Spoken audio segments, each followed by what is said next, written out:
nhom con say nhom con say bài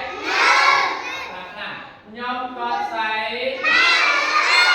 nhớที่ห้องเงี้ยที่ห้องท่าต่อซาลาbài nhớบอกให้มาเรียนมาค่ะ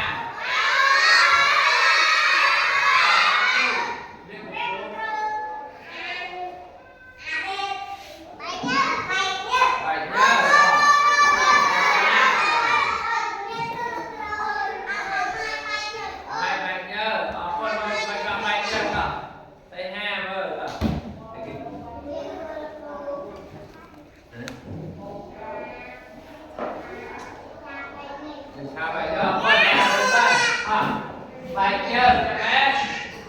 và con ca nó bài nhớ được rồng lên cho bé nhớ ta lắm con yên lờ lông bên đây là bánh lờ lông con tiên hò mở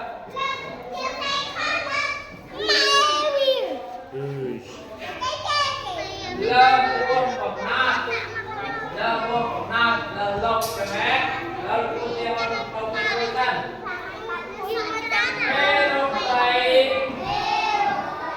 ban ra lờ lông pe rô trai ban ra lờ lông pe rô trai ban ra lờ lông mà chúng ta biết rằng là lờ lông nè một tiếng hò một sản phẩm ban đi miền lối ban đi miền lối sa la miền lối say ha miền xịt máu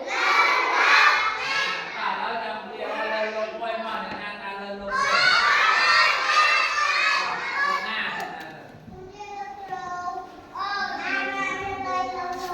nè miền lối đầu đâu